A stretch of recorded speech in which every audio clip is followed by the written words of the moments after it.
historia clínica, con todos los laboratorios que hicimos acá para darle de alta, ¿no? Pero después de 30 días de su alta siguen dando positivo los pacientes en PCR, como que les queda material viral. Entonces les están haciendo allá IgG, IgM, IgG positivo, IgM negativo, ¿no? O sea que con eso corroboran que el paciente pasó COVID. Pero bueno, eso se está viendo. Entonces, cuando antes te pedían solo PCR para poder retornar al país, ahora ya en estos pacientes que salen positivos y que tuvieron historia de COVID, sí se les tiene que pedir la inmunoglobulina. Bueno, seguimos avanzando. Necesito un videito más para que seamos 4. Cuando estamos hablando de sitio de acción del fármaco, el fármaco nos puede actuar en acción local. ¿Qué es acción local? Piel o mucosa. Ojo, no toda vez que yo aplico en piel y mucosa la acción es solo tópica o local. Hay fármacos como un corticoide que son extremadamente liposolubles y pueden alcanzar circulación sistémica. Y yo lo puse en la piel. Principalmente no es en cualquier piel, sino en la piel de los bebés a veces o de los niños, que es más permeable. En ese caso, puede llegar a absorberse. ¿Qué característica tiene que tener un fármaco para que yo aplique sobre piel y se absorba, que sea muy, muy, muy liposoluble? Hoy en día los glucocorticoides dérmicos se los intenta hacer, darle la liposolubilidad para que solo tenga acción tópica o local, pero los primeros no. Y muchos de ellos llegan a circulación sistémica y tienen un efecto sistémico, principalmente en los pequeños, ¿no? Entonces la acción local es solo sobre piel y mucosa, que no llegue a circulación sistémica. En vía oral, lo que se pone insoluble de pronto, cuando el intestino les decía es hiperpermeable, quiero que me lean mucho de hiperpermeabilidad intestino. Esa hiperpermeabilidad hoy en día nos está trayendo muchos problemas y pocos la miden, pocos la ven, pocos la tratan, ¿ya? Entonces esa es una acción local, piel o mucosa. Pero yo voy a tomarme un salbutamol en vía oral porque no tengo un aerosol, se va a absorber, pasa a sangre y de ahí se irá para el bronquio y también para el corazón. Significa que el fármaco llegó a torrente circulatorio. Eso es circulación sistémica. O sea que una vez que mi fármaco llega a circulación sistémica, todos mis órganos están expuestos al fármaco. Le voy a decir yo, váyase solo al pulmón, no. Todos mis órganos expuestos al fármaco, acción en el riñón, va a tener acción vascular, va a tener acción en corazón, donde encuentre el receptor para poder actuar. Eso es bien importante. Si yo uso un aerosol de salbutamol, ¿la acción es tópica o local o es sistémica? Tópico local. Y si yo te digo que puede dar taquicardia, ¿qué me responde? Entonces fue sistémico, doctora. Ya, fíjense ustedes que es tópica o local, pero hay todavía un porcentaje que sí se absorbe. O sea que hay un porcentaje que pasará a circulación sistémica, mucho menos que si doy en vía oral. El aerosol tiene una ventaja muy grande. Estoy actuando rápido en el órgano efector y su paso a circulación sistémica va a ser poco. Incluso el glucocorticoide también, acción es en árbol bronquial, pero puede absorberse porque es muy liposoluble, en poca cantidad, muy, muy poca cantidad, ¿ya? O sea que en medicina, fíjense, les hago esas preguntas para saber que no me pueden asegurar que si yo uso un aerosol no va a llegar a sangre. Siempre habrá quienes más, quienes menos. Puedo tomar un antiácido, me pueden asegurar que ese aluminio no va a llegar a sangre, porque el libro lo dice. Pero si hay hiperpermeabilidad de intestino, sí va a llegar. Y nos trae muchos problemas hoy en día en estos pacientes de uso crónico de antiácido. Y el aluminio se concentra en el cerebro y está relacionado con demencia, con Alzheimer. Así como están escuchando, son minerales pesados de uso crónico. A mí se me paran los pelos cuando el paciente dice, no, yo siempre tengo estas pastillitas para chupar, me da acidez y las tomo siempre. Puro aluminio. ¿De acuerdo? Bien, entonces fíjense que no hay, en medicina, 1 más 1 no es 2, sino que hay que ver las características del paciente. Acción local, ya hemos visto qué es. Acción general, el fármaco llegó a circulación, todos los órganos expuestos a la acción del fármaco. Y finalmente, una acción indirecta o remota. ¿Qué será esto? Siempre se los enseño, me olvidé traerme agua. Siempre se los enseño con Con un ejemplo, llegaste a casa, estás muerto de hambre, es un majadito, y el ayahua, que no es de majadito, pero a veces la comemos con eso, está picantísima. Le pusiste mucho, el locoto estaba de terror. ¿Y qué pasa cuando vos lo comes? ¿Por qué tienes que a veces dejar de comer? Porque te agarró como mucha tos, ¿no? Y no dejaste de toser, ¿por qué? Porque el ají estimuló mucosa gástrica y la mucosa gástrica está inervado por el neumopulmón gástrico. Irrito mucosa gástrica y el paciente tiene tos. Eso es una acción indirecta o remota. Acción farmacológica ocurre en un órgano y el efecto farmacológico en otro órgano. Ese mismo efecto que les he dado es el efecto de los expectorantes, de algunos, no de todos. Si yo le doy cloruro de amonio al paciente que viene en los jarabes expectorantes, irrita mucosa gástrica y hace que yo tosa. Si yo quiero expectorar, ¿qué tengo que provocar? Tos. En nuestra industria, a veces en la farmacia encontramos que en el frasco dice expectorante antitusivo. Eso no existe porque expectorante es provocar tos, antitusivo es cortar la tos. ¿Ya? De todos modos, el mejor expectorante, ¿saben cuál es? El agua, porque lo que hace es fluidificar los mocos para facilitar su expulsión. ¿Ya? Pero estos fármacos de acción indirecta o remota son pocos.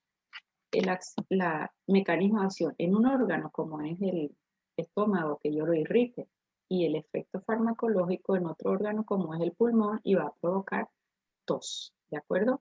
Entonces tenemos tres sitios donde los fármacos, tres sitios de acción farmacológica: tópica o local, piel o mucosa, circulación sistémica y una acción indirecta o remota. ¿Dudas hasta ahí? Nada. Muy bien. ¿Se entiende todo o no se entiende nada? Aprovechen de preguntar. Ya estoy justo con el programa. Estamos avanzando. Bien. Acción y efecto ya está. Tipos de acción. Esto falta. Factores que modifican la acción. Ojalá esté más allá si no vuelvo. ¿Qué es un receptor? Tipos de receptores. Falta agonistas, antagonistas. Vamos. ¿Qué es un fármaco agonista? Lo hemos conversado ya en las anteriores clases. Es un fármaco que ocupa un receptor y tiene actividad intrínseca. ¿Qué era actividad intrínseca? Hace exactamente lo mismo que el neurotransmisor. Eso es un agonista. ¿Alguna duda de agonista?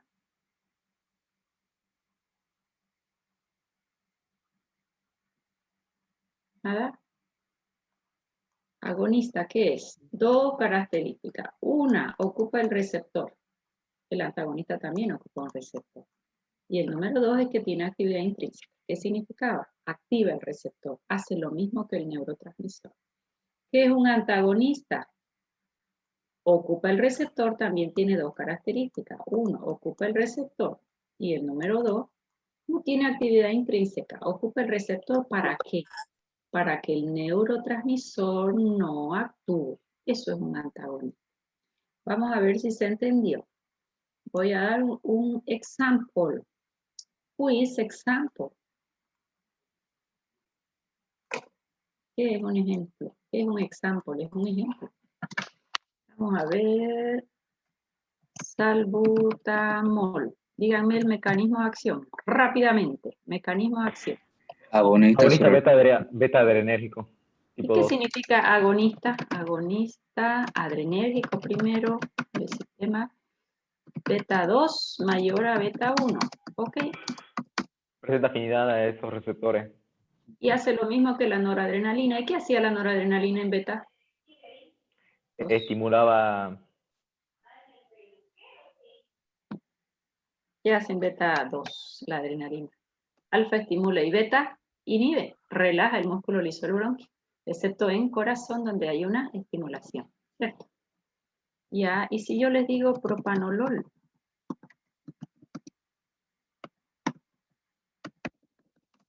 a ver, acá en este caso, en beta 2, ¿qué hace? El agonista es un inhibidor. Si hay inhibidor, hay broncodilatación. Eso hace la noradrenalina. Pero ¿y en beta 1 qué hace? Alfa estimula, ¿verdad? Y beta inhibe. excepto en corazón, donde en lugar de inhibir, ¿qué hay? Lo estimula, doctora. ¿Y qué es estimular? Lleva a la taquicardia. Y si yo les digo que este propanolol es un antagonista beta, ¿qué va a pasar en el beta 1 de corazón y qué va a pasar en el beta 2 de bronquio? A ver. Él es antagonista, ocupa el receptor y no le deja actuar a la noradrenalina en condiciones normales. ¿Qué va a pasar en bronquios primero? ¿Será que va a haber inhibición si yo no le estoy dejando actuar? ¿Qué hay? Estimulación. Una estimulación, doctora. ¿Y qué es una estimulación en bronquios?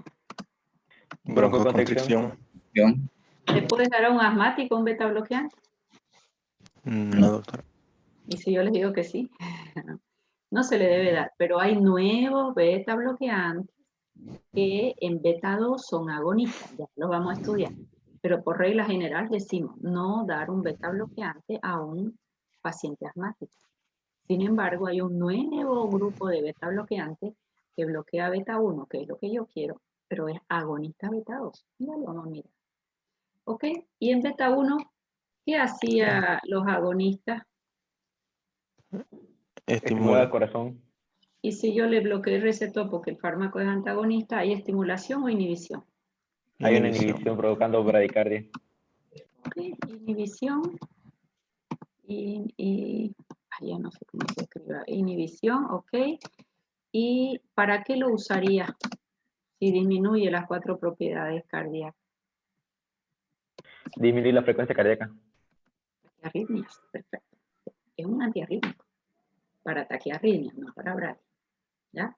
Entonces, fíjense, un agonista, un antagonista, ya hemos visto un ejemplo. ¿Alguna duda hasta ahí, Pedro? Está sin micrófono, no sé si me hablas a mí o a otra persona. No, doctora, solo estoy leyendo lo que escribió. Ah, ok, ya. Preguntas hasta aquí. Hemos dado un ejemplo de un agonista beta y de un antagonista beta. Ok. Bueno, todos nuestros fármacos son generalmente agonistas o antagonistas o inhiben a las enzimas, ¿ya? O la inhiben o la estimulan o aumentan su actividad o la reemplazan. Luego de ver un agonista y un antagonista, esto es más complicado. Agonista parcial. ¿Qué es un agonista parcial? Acá es interesante y voy a dar un ejemplo. Es como un fármaco que tiene afinidad por el receptor, pero no va a tener la eficacia que tiene un agonista puro.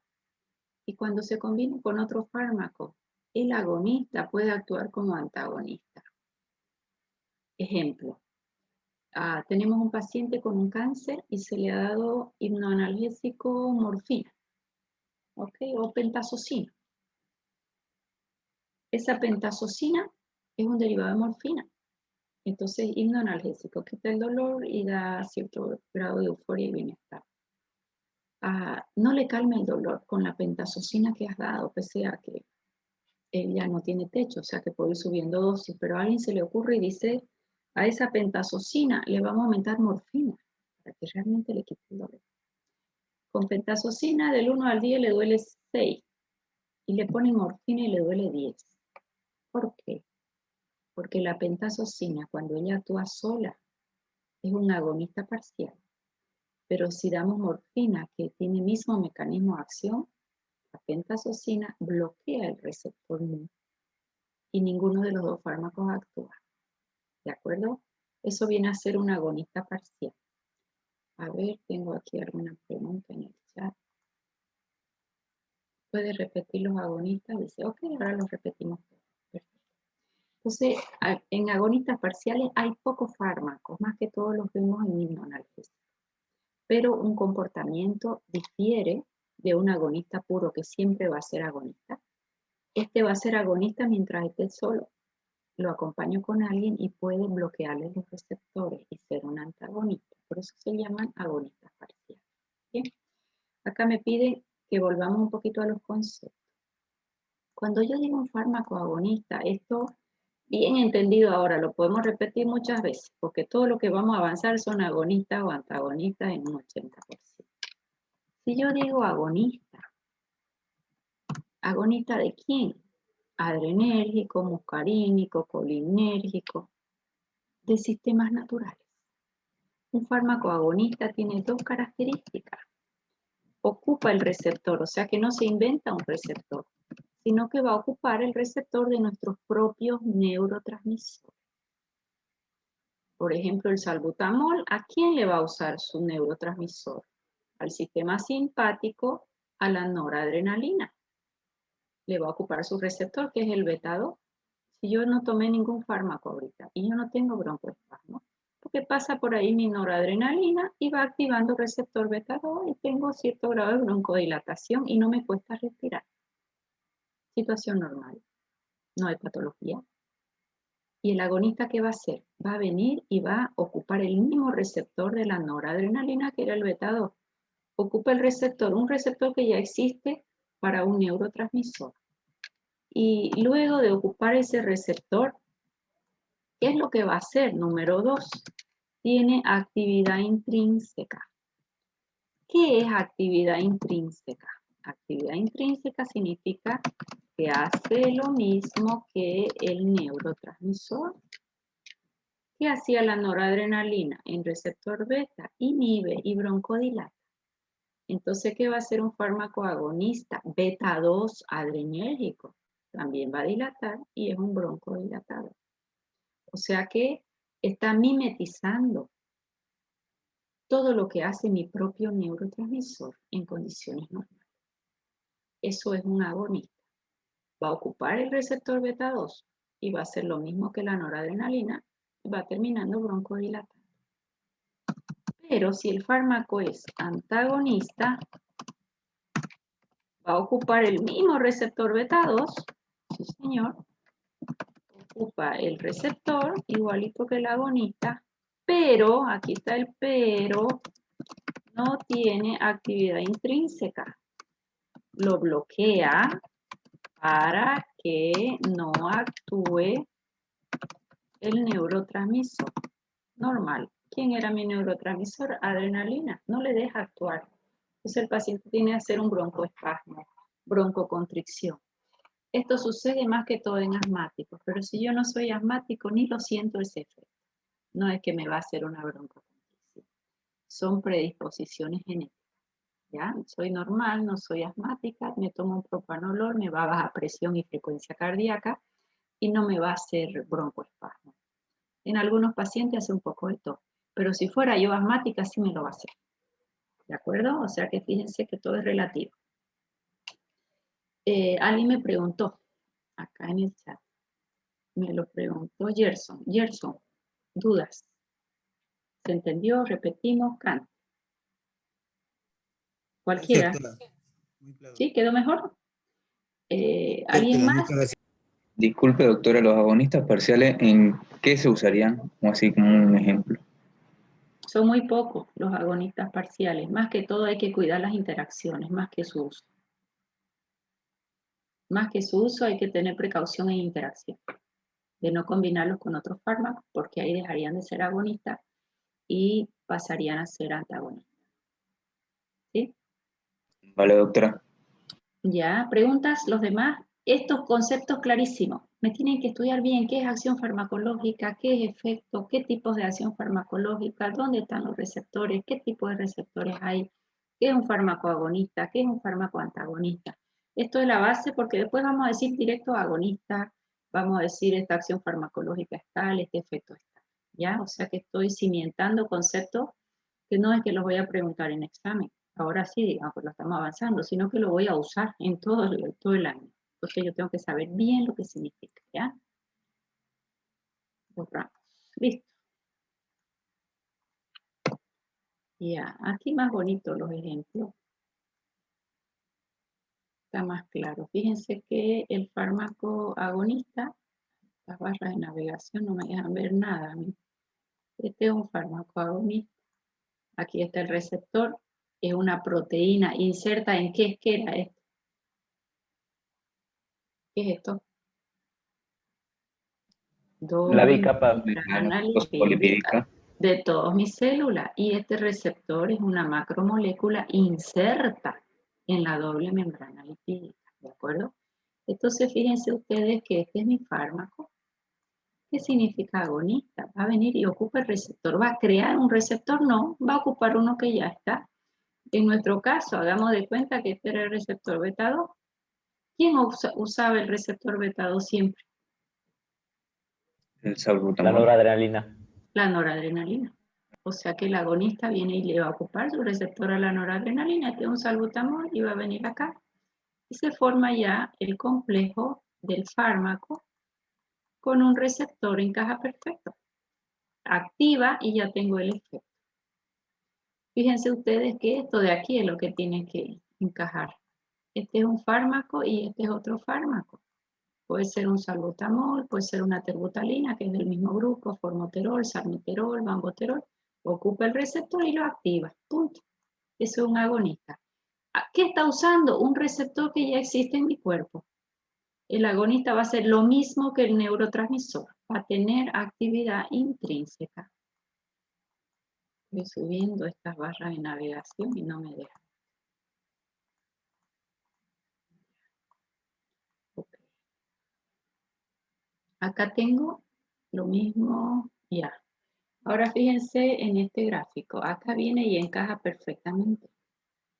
Pero acá un agonista aumenta la interacción, efecto acumulado. No, acá no me interesa esta lámina. Vamos a pasar a la siguiente. Aquí te está diciendo que si ocupas más receptores, vas a tener un mayor efecto, ¿no? Acá menos receptores, este por ejemplo, como di poco fármaco, este no se usa, este no se usa, este no se usa. Pero si doy más fármacos, todos van a ser ocupados. Y estos que no se usan, y ya yo tengo un efecto que se llaman receptores Reserva. Reserva. de reserva. Y si los usé mucho y ya no quieren responder, se llaman receptores Silencioso. Silenciado. silenciosos. Listo, listo, listo, listo. Aprendí. Yo creo que ustedes aprenden porque yo soy repetitiva, ¿no? Por repetición. Lo dije tantas veces que acaban aprendiendo. Creería yo que esa es mi técnica de enseñar. Alguna vez alguien me lo dijo y es cierto. Bueno, miremos acá. Antagonista. ¿Ocupa el receptor o no ocupa? Es el mismo receptor betado, hagamos de cuenta. Pero viene este fármaco, que este ya es un propanolol, beta bloqueante se llama. Ocupó el receptor, ¿no? O este todavía no es el propanolol, este es la adrenalina, la noradrenalina, condiciones normales. Viene y dilata, o si es en corazón, aumenta frecuencia. Pero el antagonista, que me lo han hecho en rojo, ocupó el receptor y cuando quiere venir esta noradrenalina, no encuentra receptor y ya no actúa. Y la noradrenalina en el beta 2 broncodilataba, entonces ahora puede haber un poco de broncoconstricción. El corazón estimulaba, entonces si yo le bloqueo, disminuye frecuencia cardíaca. ¿Quedó más claro, agua? ¿Sí? El antagonista está en rojo, ocupa el receptor y no me deja actuar a mi propio neurotransmisor. Por eso decimos que tiene afinidad por el receptor, primera característica, y segundo, no tiene actividad intrínseca, no deja actuar al neurotransmisor. Muy bien. Si tu paciente se intoxicó con un beta bloqueante y está con una bradicardia extrema, ¿qué puedes usar?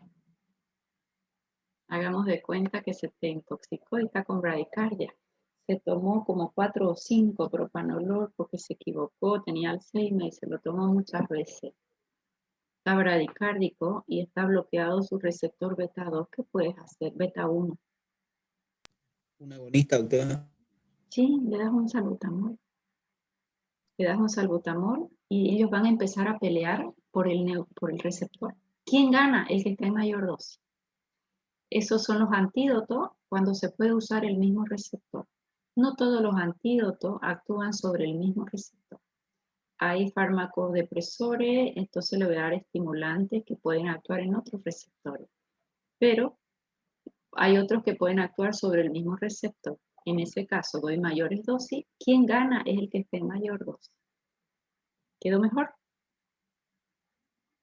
Muy bien, ¿preguntas hasta aquí?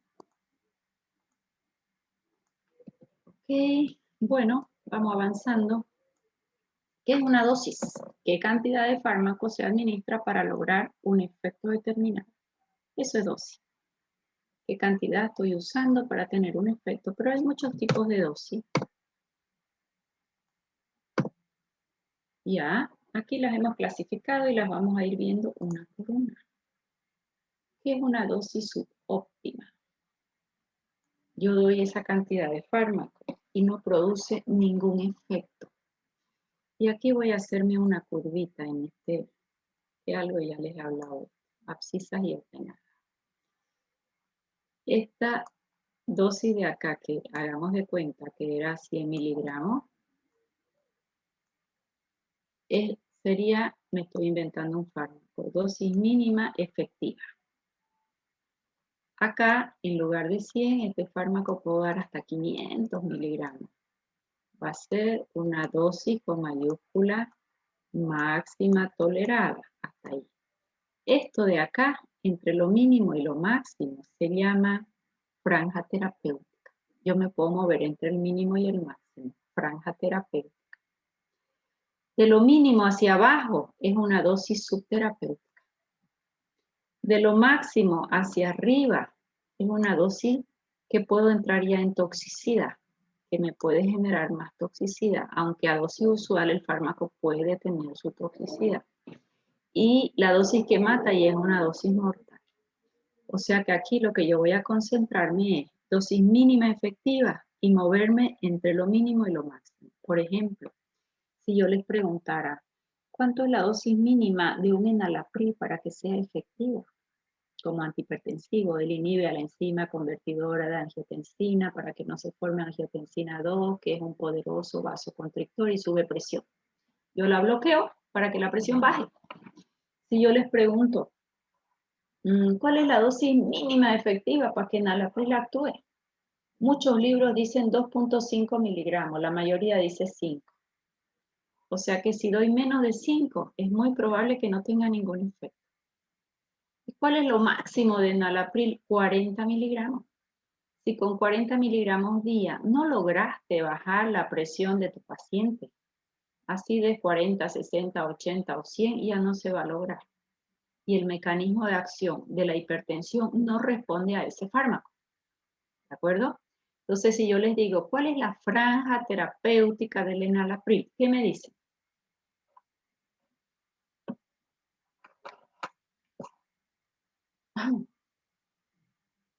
Creo que no me estoy haciendo entender. Sí. ¿Podría repetir la dosis, doctora? Disculpe. Ajá, no, 2.5 a 40. 2.5 es Entonces, a 40. Ya. Aquí lo vamos a poner un poquito más claro. Necesito mi pizarrón, ¿no? Mínimo efectivo 2.5 en enalapril. Hay libros que dicen 5 y máximo 40.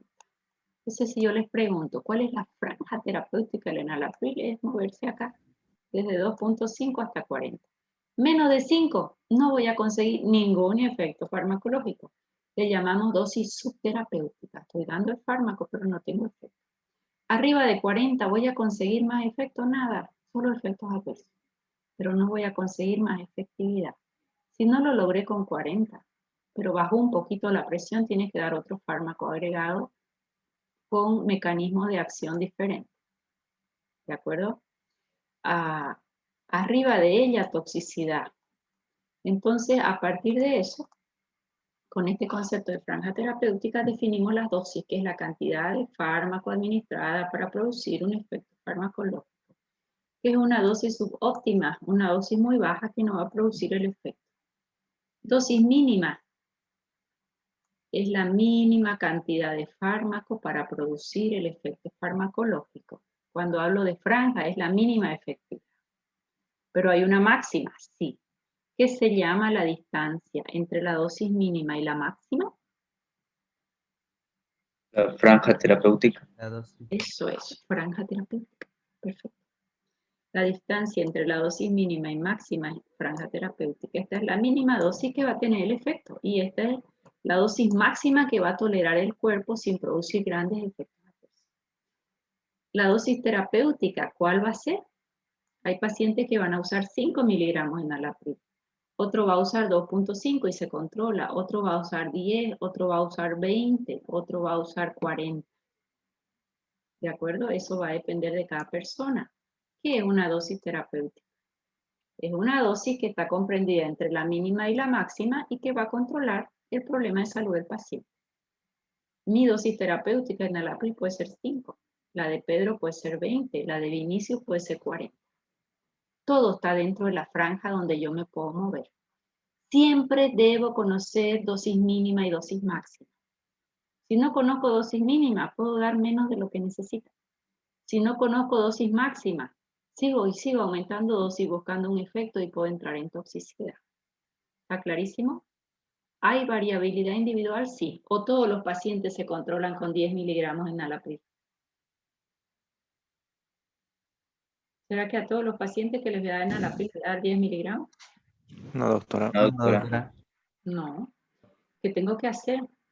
Siempre el enalapril tiene su tiempo de latencia hasta él dar el efecto máximo, que está entre 3 a 7 días. Empiezo con dosis bajas y voy, dosis baja pero terapéutica, y voy controlando presión. Lo cito a la semana siguiente si no estaba tan alta la presión, hasta encontrarle su dosis ideal. Veo si subo o bajo, pero si no bajó, mañana no le doy el doble. No, tengo que esperar de 3 a 7 días si no está en riesgo el paciente. Porque el efecto máximo se produce después de 3 a 7 días. Como que el cuerpo tiene que saturarse primero de la medicación. ¿De acuerdo? Bien, entonces, ya. Dosis tóxica. Está arriba de la dosis máxima tolerada. Mayor riesgo de efectos indeseados, sí. Ojo, a la dosis usual pueden haber efectos indeseados, claro que sí, y son los llamados efectos adversos. Pero si yo me pasé la dosis máxima tolerada que me da la literatura, ya estoy hablando de una dosis tóxica, ¿ya? Y la dosis mortal directamente es la que va a provocar la muerte del paciente. Bien, preguntas hasta ahí. Fíjense que en nuestro programa ya casi tenemos esta unidad. Sí, no, todavía falta todo farmacocinética. Nada, no dije nada, falta. Doctor, una pregunta, la dosis tóxica puede variar, digamos, en distintos pacientes. En algunos puede estar dentro de lo que es la dosis terapéutica, perdón, la franja terapéutica. Sí, sí, señor, ¿por qué? Está bonita tu pregunta, lo vamos a ver más adelante. ¿Por qué? Si yo te digo que el aminoglucósido, una amicacina, puedo dar 1000 miligramos por día en un adulto con buena función renal. Ella es ototóxica e irreversible, se acumula en el oído a una dosis alta y provoca sordera.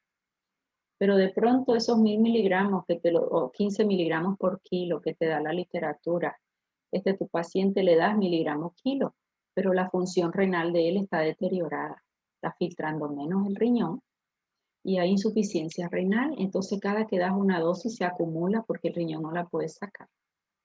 ¿Ya? Entonces ahí vamos a ver cuáles son las condiciones fisiológicas y patológicas que alteran la función del fármaco y una de ellas es la función renal. Si el fármaco se va por el riñón y el riñón no está filtrando lo que debe, se va acumulando y va a provocar mayor toxicidad a dosis usual.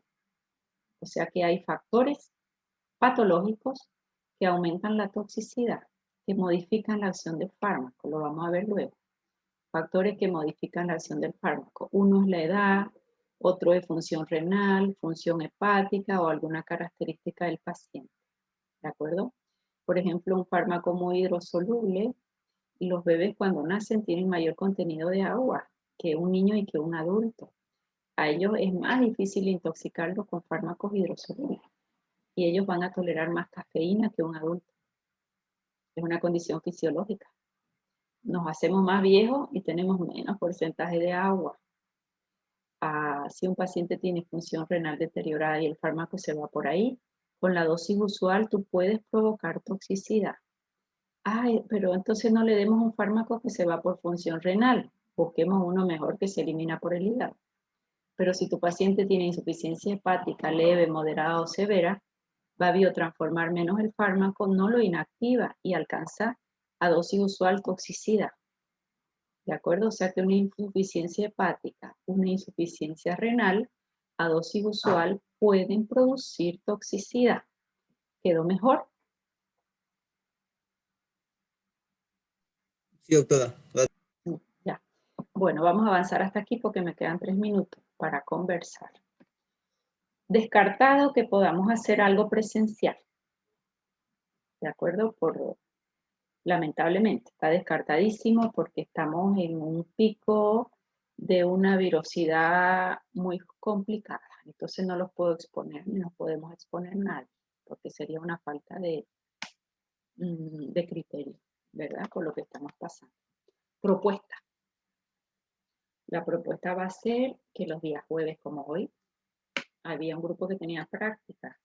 Entonces mi propuesta es que en lugar de hacer 2 Zoom, hagamos 3 y ahí hacemos la práctica entre todos.